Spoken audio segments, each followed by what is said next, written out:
Hello, fellow traders. Tis I, the Rumpled One, coming to you Wednesday, January the 4th. The year is 2023. Let's talk trading. It is what you do with Walmal. These videos are for educational purposes only. Your results may differ from mine and differ from Walmal's. Walmal, I sent you a quote, and you said you liked it. So how about you share it with the traders out there? Sure. The quote is, it's what you do, not how you do it, and not how it turns out that matters. Let me say it again. It's what you do, not how it turns out that matters. And that is so true, because when you're trading, or actually, I would even go further and say it's in life in general, there's very little that you can control. If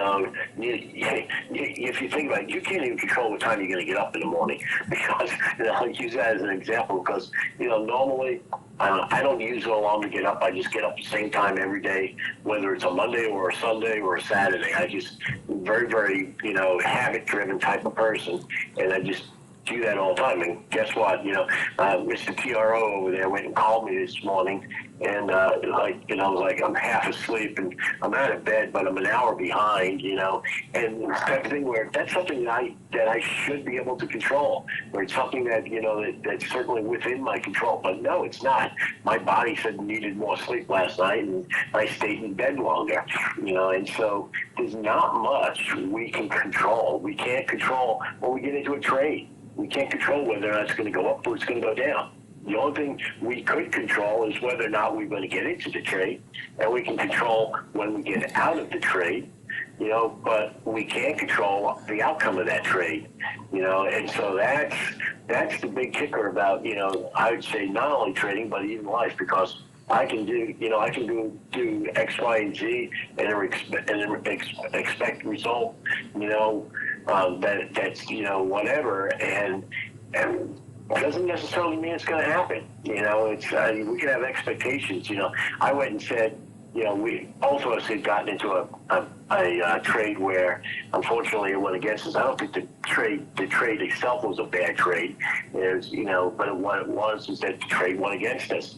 And you said to me something along the lines of, how much you got to go? And I said, I need to go and get one more pip, and I hope I get 2 or 3 more pips.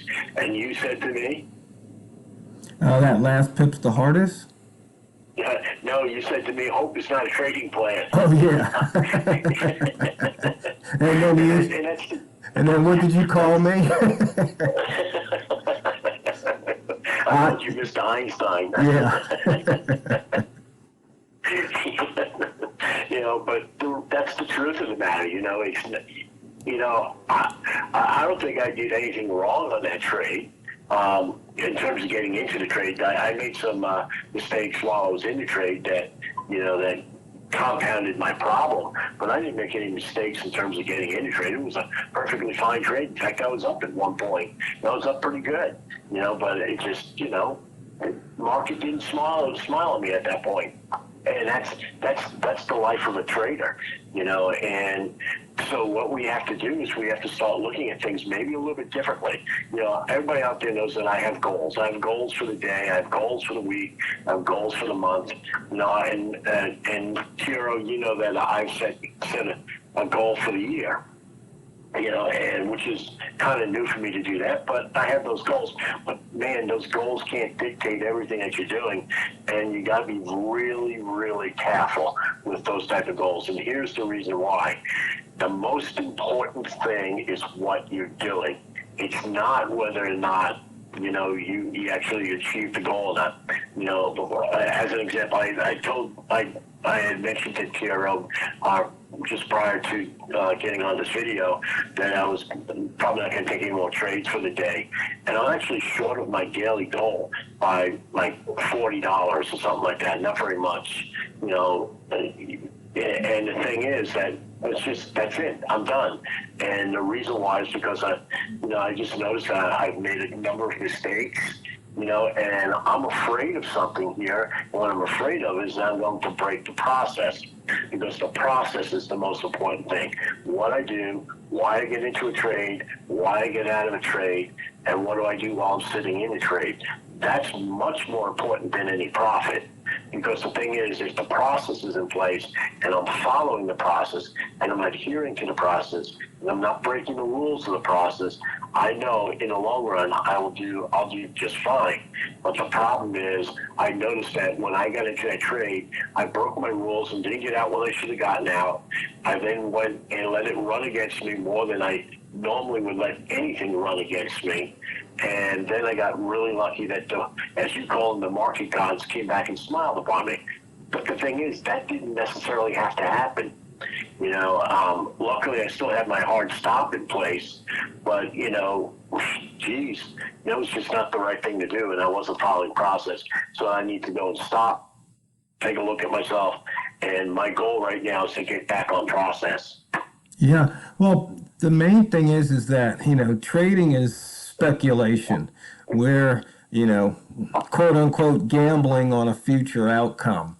But the thing is, we can't control the future outcome, but if we have a process or trading plan or method or indicator, whatever, that usually is more right than wrong or more profitable than unprofitable, then so long as we stick to that plan, process, take the trades, take the signals,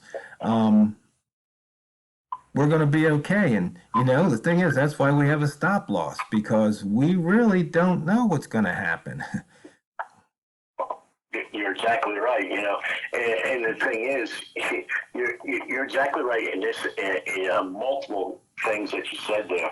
But the thing that really stuck to me in what you just said was that, we have a system or a method that we know that statistically, more times than not, we can go and make money on it.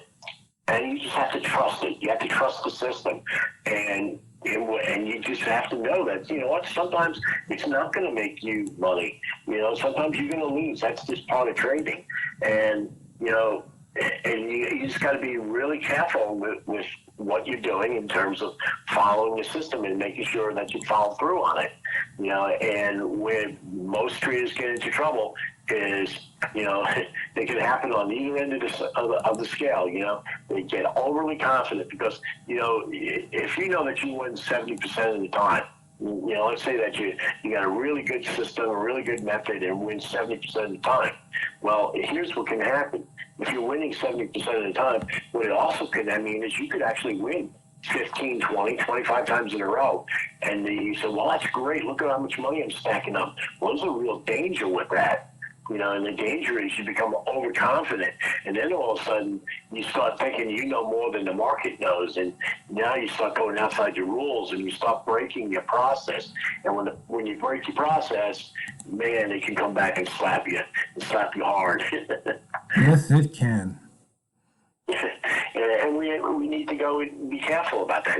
It's funny because I had and I think at TRI I've told you this before, but I had an uncle, and he never worked a day in his life. What he did was he loved to bet on horses. And that's what he did. He went down to the track every day, and he studied it every day. I mean, he was down there. He watched them when they were warming up. He was watching them when they were combing them. He was watching. I mean, if there was something that needed to be done, he watched it. He watched it even when they were cleaning their shoes. I mean, that's how far he went with this. And he made a pretty good living. He actually did very, very well for himself. And so you say, well, horse racing, oh man, how risky can you get? Have you ever heard of a horse, a horse bettor that actually goes and makes money? Well, he did, but the reason why he did was because he put in the work, and then on top of doing the work, he then went and built a system around it, method around it, and he did not violate that. And because he didn't violate the system or the method, he was able to go and stay on top. Did he win every race? Hardly. Probably, talking to him, he probably won only maybe 45, 50% of his races that he was betting on, but because of the method that he had and the way that he betted, like I said, he did very well for himself. Well, trading can be the same way where, you have to put in the work. You have to put in the seat time. You have to go and get comfortable with everything that's going on in terms of your method. And the most important thing is, and I'll say it again, and I say it in almost every video, you got to get comfortable with yourself. You got to know who you are. Know who you are as a trader, know who you are as a person, know your strengths, know your weaknesses, and then build a rule set around you to protect yourself. Yes, that's true. That's definitely true. And you know what's funny is, when we were trading earlier before we got on the video, I asked you, I said, where do you need to get out at? And you said 46. I go, hey, exact same place for me to be at break even. And we both got out with about a pip or two, and then we watched price go do what we said it was going to do. So it was like, at the time we weren't managing the trade, we were managing our emotions because we had both been in drawdown. Yeah.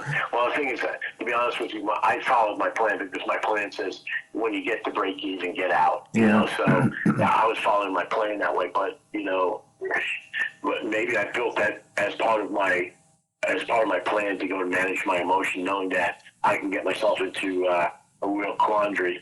Because like anybody else, I don't like being in drawdown. But that is part of my trading plan, is that if I have to go and average in, I'm not looking to make money on the trade. I'm looking to get out of the trade with the least amount of damage. So that's the reason why I exited that trade. Right. And that's a legitimate reason to exit out, I think, anyway. Yeah, because sometimes, me, Mr. Inflection Point, you can get so close to that trade, and what'll happen is if you don't exit, then it goes against you. If you do exit, then it goes your way. At least that's what you keep telling yourself, and it happens. And then, of course, instead of just saying, you know what, let me just get out of this mess, walk away, take a breather, come back and start over again, you just wind up stuck and in a bigger mess. Trust me, I know. And then you wind up missing all the good trades are out there. Then you get really mad because then you start looking at your chart. Man, if I wasn't in this trade, I could have done this and I could have done that. And then, at least for me anyway, that's what makes me mad. Right. Yeah, all those missed opportunities. Because the funny thing is, I mean, what are you telling yourself when you don't exit a trade like that? Are you saying I can never get in this position again? I mean, it's just really funny. You have to, sometimes they say take notes, and it's like, yeah, if you can really capture what you were telling yourself at the time, what was it you were, thinking? You're exactly right, and you have to go and sit there and, for me anyway, the most important thing to combat that is to, take those notes, look at those notes, and figure out you as a trader, and like I said it earlier, I'll say it again, write your rules to protect yourself, because if you don't, what's going to happen is you're going to put yourself into a position where potentially, you're going to go and be afraid to take a trade, or you're going to be in a situation where you're going to jump at, let's say you're looking to always get, your trading plan says you need to get, 5 pips per trade. That's what your trading plan says. That's what your goal is to get, and the next thing you know, because you've done that, you haven't done that and done that self-evaluation, next thing you know, you're jumping out 1 pip. Oh, I got a point. I'm in profit. Good, I'm in profit. Let me get out, and that in the long run is going to mess up your method because you're relying upon getting 5 pip wins, and now you're only getting 1 pip wins or 1 point wins. And then next thing you guess what? Your entire method falls apart, and then you don't have any chance of being a profitable trader because there's a thing called expectancy, and it's not just whether or not you win more times than you lose, but how much do you win and how much do you lose, and you got to run that equation. Yeah, you sure do. And you know what, fellow traders? The fastest 15 minutes in trading is over. I think we'll continue this topic for at least another day or two.